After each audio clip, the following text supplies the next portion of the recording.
The sheriff climbed out of his cruiser, wearing a baffled expression, like someone trying to solve a riddle written in another language. "Let me get this straight," he said slowly, tugging the brim of his hat. "She dialed 911 because you were transporting fish," I confirmed with a nod, still gripping a bucket full of rainbow trout that occasionally slapped the surface, sending cold droplets onto my boots. The early sunlight shimmered off the water, scattering rainbow flecks across the gravel driveway. From her surgically perfect porch across the road, Linda Hartwell screeched like a banshee whose favorite soap opera had been abruptly canceled. "He's draining our lake. He's ruining the whole ecosystem. It's environmental terrorism," she wailed.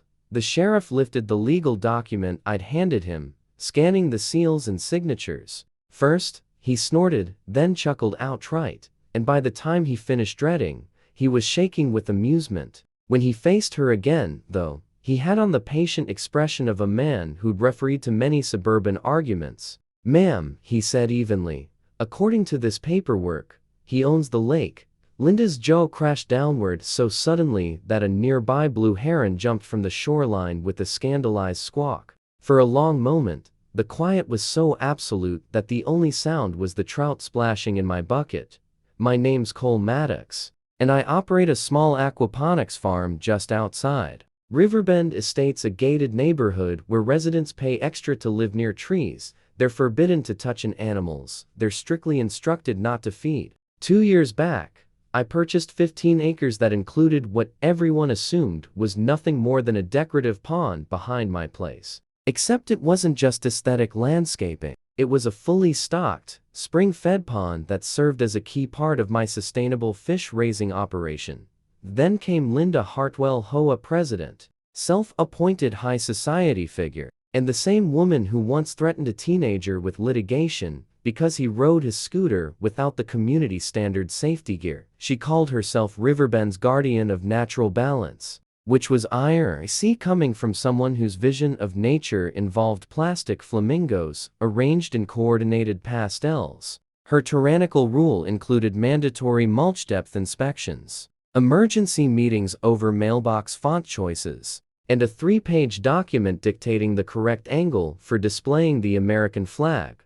The real trouble began on a Tuesday morning when she spotted me transferring fish into a transport tank. I was relocating mature trout to a new aquaponics setup I'd built on the farm side of my property. Routine work, something I'd done dozens of times. But Linda stood at her kitchen window, coffee mug frozen mid-air, gears spinning so loudly it could practically hear them. By the time the third bucket was loaded, she was undoubtedly crafting what she believed would be a devastating complaint. Her first message hit my phone before I'd even finished securing the tank. The vibration felt like a swarm of furious hornets. "Cole, several concerned residents have alerted Thaddeus with the community water feature. You must stop relocating fish immediately. This is your first and final warning," I answered courteously, explaining that the pond was entirely on my private land and not subject to HOA authority. That, evidently, was the wrong move. Within 24 hours, an official HOA citation appeared: unauthorized extraction of neighborhood wildlife.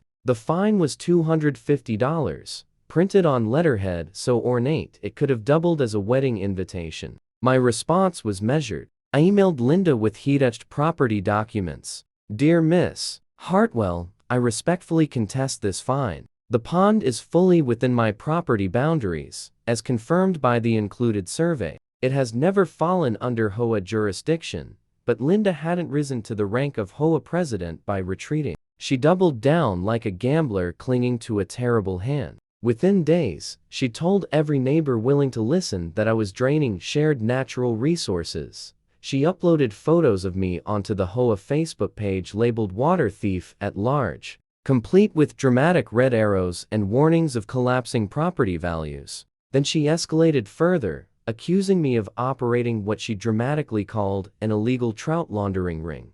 I never learned what she meant by that, but she delivered the accusation with such confidence at the monthly meeting that several residents gasped. According to her, I was some kind of covert aquatic criminal, moving fish at night for vaguely sinister reasons she never detailed. Over the next couple of weeks, She delivered 3 separate cease and desist letters. Not emails, physical letters, each delivered by her husband, Gerald, who grew more mortified with every trip. The envelopes were scented with lavender, presumably to soften the blow of their contents. The third letter was loaded with legal jargon about irreparable ecosystem damage and violating the implied covenant of harmonious living. Kept up my farm work as normal. Spite is fantastic fertilizer for motivation. But Linda wasn't finished. She formed a Save Our Lake committee, complete with matching t-shirts and a logo that looked suspiciously like the handiwork of her nephew, who had recently discovered Photoshop. The committee hosted lakeside vigils, which mostly consisted of 5 retirees sipping wine and glaring in my direction while pretending to protect duck welfare. Things reached a breaking point when I decided to partially drain the pond for routine maintenance. Every few years, you need to clear sediment, inspect the liner, and ensure everything's functioning properly. Plus, I was installing a new filtration system that would improve water quality for my fish and, ironically, enhance the very aesthetic value Linda liked to boast about. I posted notices on my property, let my immediate neighbors know about the temporary work, and scheduled everything for a weekday to reduce disturbances. But when Linda saw the pump truck roll in at 7 o'clock a.m., she instantly lost whatever composure she still possessed. By 7:15, she was on her porch, wielding a megaphone she must have kept hidden for emergencies exactly like this. Environmental destruction in progress. She roared to the waking neighborhood. Our beloved lake is being assassinated. And by 7:30, she had called the police, not the non-emergency number, but 911, declaring an ecological crisis of catastrophic magnitude. The dispatcher, to their credit, tried to determine whether a real emergency existed. Linda insisted there was, claiming I was obliterating the community lake and exterminating the only natural habitat within Riverbend Estates. The sheriff pulled up with lights blazing, which no doubt delighted Linda beyond measure. She rushed out to greet him in her driveway, still wrapped in her morning robe, but now sporting pearl earrings, as if that somehow granted her extra authority. Breathless and dramatic, she launched into a frantic recap of my environmental crimes, flinging her arms toward the pump truck and demanding he intervene immediately. Deputy Morrison, a remarkably patient man who had endured more absurd calls than any officer, should listen with professional courtesy before heading my way, where I waited with a mug of coffee and a clipboard. That was when I handed over the folder I'd assembled specifically for this kind of showdown. Inside was a neatly organized stack of documents, each section clipped and labeled for quick reference. There was a deed clearly establishing that both the land and the pond belonged to me. The original property survey from the date of purchase. My state-issued water rights paperwork. And then the page that made Morrison's eyebrows jump toward his hairline. A 1993 agreement between the HOA back when Riverbend Estates was brand new and the property's former owner. What's this about their irrigation system? He asked, reading it more closely. Well, I said, taking a calm sip of coffee, turns out their entire irrigation network pulls from this pond. Every sprinkler, every ornamental fountain, every bit of water keeping their lawns neon green, it's all supplied by the spring-fed pond on my land. They've been renting those water rights for the last 3 decades. The deputy looked from the papers to me, then back toward Linda, who was practically vibrating with outrage on her porch. And you're the current owner? He asked. Yes, sir, I confirmed. I've honored the old agreement out of goodwill, even though the terms are wildly outdated. I paused. Until now, word tore through Riverbend Estates faster than gossip at Sunday brunch. By noon, every homeowner knew that Linda Hartwell had picked a fight with the guy who literally controlled their water supply. The irony was exquisite, like a perfectly aged cheese. She'd launched an all-out crusade against the very person keeping their prized Kentucky bluegrass lush and their precious koi ponds bubbling. That evening, I requested an emergency HOA board meeting. The community center was filled so completely that people were lined along the walls. I prepared meticulously, complete with a PowerPoint presentation and handouts for the board. Maintaining a calm tone, I walked them through the entire situation. The original water lease agreement. The highlighted sections that mattered most. As you'll see, I said, clicking to the termination clause. Either party can dissolve this contract with 48 hours notice. Given the ongoing harassment and baseless accusations from your HOA president, I'm officially invoking that clause effective now. Chaos erupted instantly. Board members shouted questions over one another. Someone in the back fainted, possibly unrelated, but the timing didn't help. Gerald Hartwell buried his face in his hands. As for Linda, she went whiter than the HOA-approved white ceramic gnomes decorating half the lawns. "You can't do this," she yelped, jumping up so quickly her chair toppled. "This is blackmail. This is extortion." "This," I replied calmly, "perfectly legal." My attorney confirmed everything. Continued, "In 48 hours, every lawn in Riverbend Estates loses its irrigation. Every fountain runs dry. Every sprinkler becomes as useful as a chocolate teapot."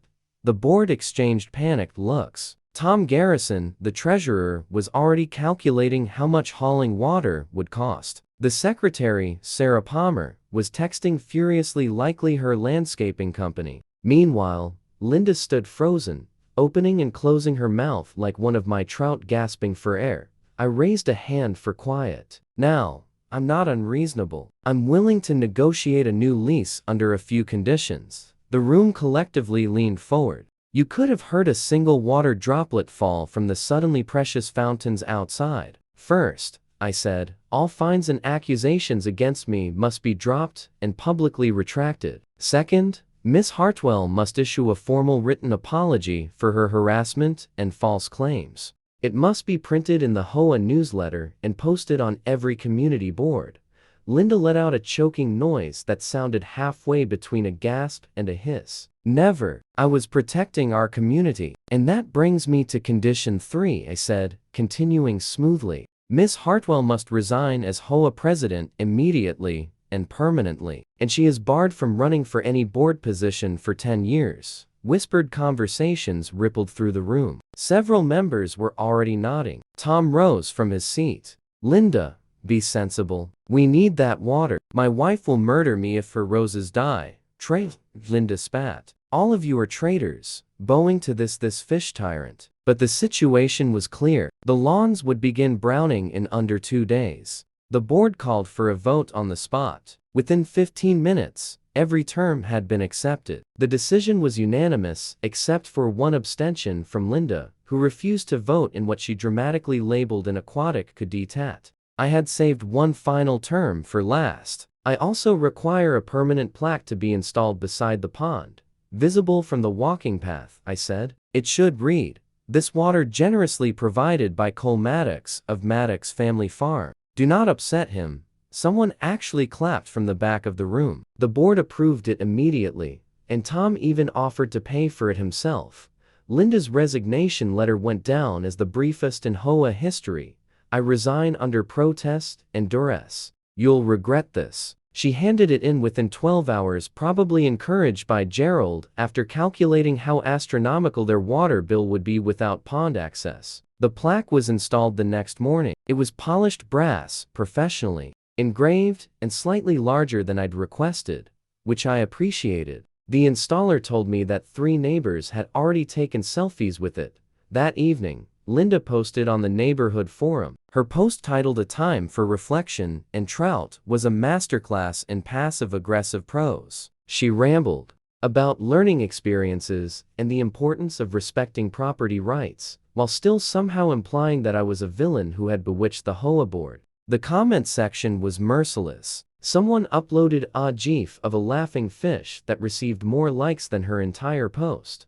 The new water lease was finalized within the week. The updated terms were far better fair market pricing for irrigation and a strict clause prohibiting HOA harassment. The association also agreed to cover all pond maintenance going forward, saving me thousands each year. Meanwhile, Linda reinvented herself as a blogger, promoting ethical hydration and eco-conscious lawn alternatives. She has 11 followers, most of them, judging by their names, probably bots. She now focuses on indoor succulents, posting photos with captions such as "self-sufficient and proud," and no tyrants needed. Every morning, she power walks past my property, staring straight ahead as though the gleaming plaque is invisible. The best part came a month later when a local elementary student won the science fair with a project titled "How One Man Owns All the Water," a study in resource management. I gave the kid a tour of the aquaponics system, and his concluding statement was, "Mr. Maddox is pretty cool, and Mrs. Hartwell should have been nicer to the fish guy." Within 6 months, 3 additional HOA board members quit, citing burnout from dealing with the previous administration's chaos. The newly elected board is far more reasonable, mainly because they vividly remember what happens when you aggravate the person who controls your irrigation supply. They even approved my proposal for a small farm stand at the entrance where I sell produce, and yes, fresh trout every Saturday morning. To put the final stamp on everything, the HOA's attorney billed Linda $8,400 for the legal fees caused by what they diplomatically referred to as the water crisis. According to Gerald, who always gives me a sheepish wave, she turned 3 shades of purple when she saw the invoice.